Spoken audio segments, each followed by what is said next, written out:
All right, this is Ike Part 3. Ike Part 3. We left off talking about the space race, how we were behind. The Soviets had already put up 2 satellites, Sputnik 1, which really was a basketball with antennas, and then Sputnik 2, which was fully instrumented, even carried a passenger, Leica, the dog. Unfortunately for Leica, it was a short trip for her. She didn't make it. But they were able to send up an animal into space. Okay, we haven't done anything yet. In July of 1958, NASA is created. NASA was created for the purpose of taking over our space exploration. It stands for the National Aeronautics and Space Administration, and it's going to coordinate all our military research and promote technology in the field of space exploration. Okay, so from here on out, everything will be held under NASA as far as space goes. So it's going to initiate the American Manned in Space program called Project Mercury, and then we'll have 2 vehicles. One is a 2-man vehicle called Gemini, and another one is a 3-man vehicle called the Apollo. NASA also includes a change in American education, and we'll start putting a huge emphasis on math and science in our schools, and millions of dollars are spent. In fact, Ike asked for $125 million to fund NASA in July of '58. NASA will begin operations on October 1st. Okay. Back in January of '58, we actually launched our first satellite called the Explorer 1. Okay, and it was more advanced than Sputnik. However, once again, we're still second. So we will launch, and to make matters worse, and I'll show you guys a video of this later, the Explorer 1, they televised it, and it exploded on the launch pad. So very embarrassing situation there. There's the NASA symbol. Here's Sputnik. And, oops, I went a little far here. Now, another incident that happens. Okay, this is called the U-2 incident. This is called a U-2 aircraft right here. It was a spy plane, basically. It wasn't a fast flying plane, but it could fly at a very high altitude, 70,000 feet. We believed that the Soviets could not see it or shoot it down. Okay, we were flying bi-weekly missions over the USSR at this point, taking pictures. It had a camera on it with very powerful lenses that could read the headline of a paper. That's unbelievable. But we didn't think it could get shot down. Well, guess what? It got shot down. In May of 1960, the pilot was Francis Gary Powers. We actually denied that it was a spy plane. We said it was a weather plane that went off course. They shot it down. We didn't realize that Powers survived. He actually survived the crash. Obviously ejected and survived. And he actually admits to the Soviets that he was a CIA agent and was then put in jail and then released in a prisoner exchange. So now they have official record that we were basically spying on them. Now, were the Soviets spying on us? Definitely. Okay, but they didn't get caught. We get caught. So very embarrassing situation for President Eisenhower as well. Now, at the same time, all this is going on with the Cold War. This is also a very important time for our civil rights. Now, we've talked a lot about the civil rights movement already, but I think it's important to mention during this time under Ike's presidency as well. And, go back, review a little bit. 1896, we see Plessy versus Ferguson, which basically said things could be separate but equal. Said states could provide separate educational facilities for African Americans as long as they were equal to those of whites.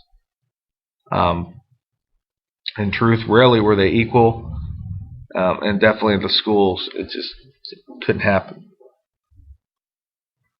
So we have that. That will be reversed in 1954 in Brown versus the Board of Education. In 1951, Oliver Brown sued the Topeka Board of Education to allow his 8-year-old daughter, Linda, to attend a school that only white children were allowed to attend.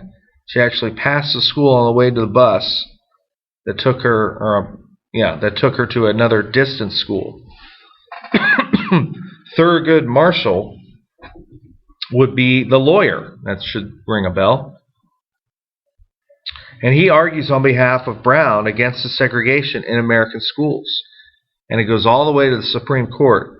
And the Supreme Court basically says that separate facilities are inherently unequal, meaning even if they looked exactly the same, they're not going to be equal for various reasons.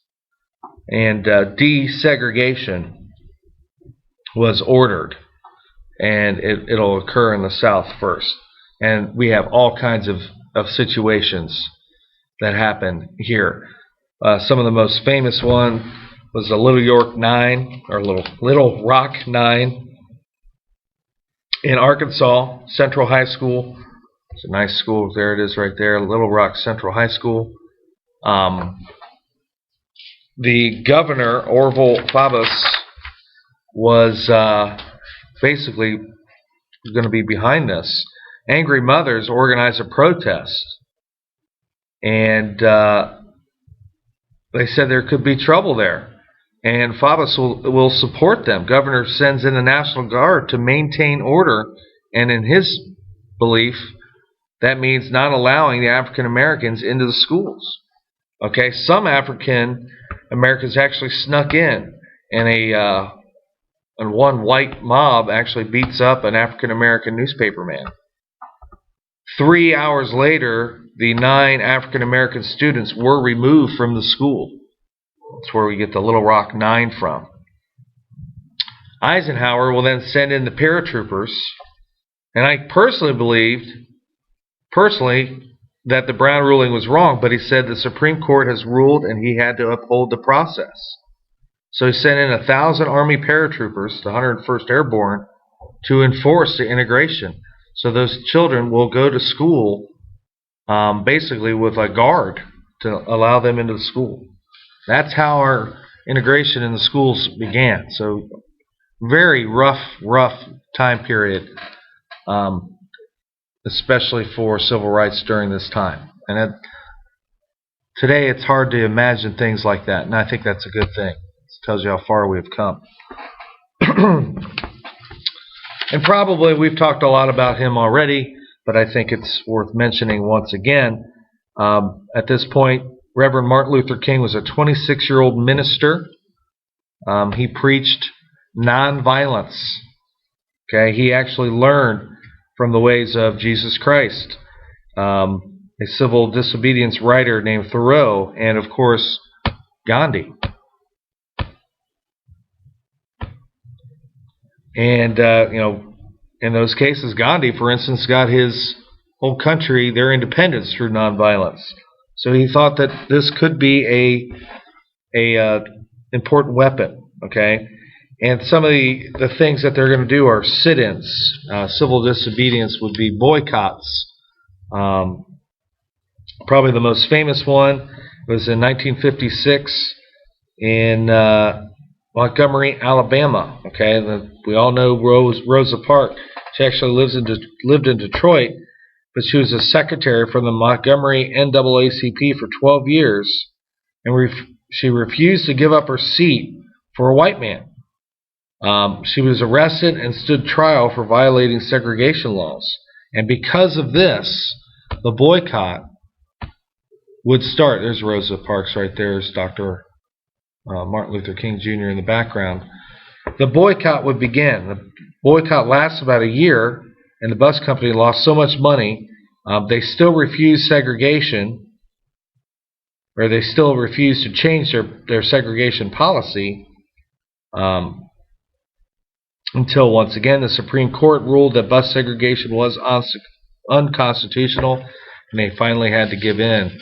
But they lost a lot of money, okay?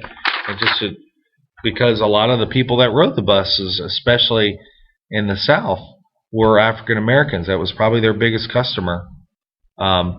or at least a big portion of their customers. And so that, once again, a peaceful protest. They just started boycotting the buses, started walking or riding bikes to work instead of taking the bus.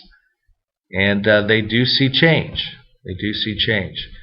And Dr. Martin Luther King will show us how that works. So we'll continue with that throughout the rest of our presidents that we'll talk about. All right, that's it. Stay classy, Vandalia. Short one for you.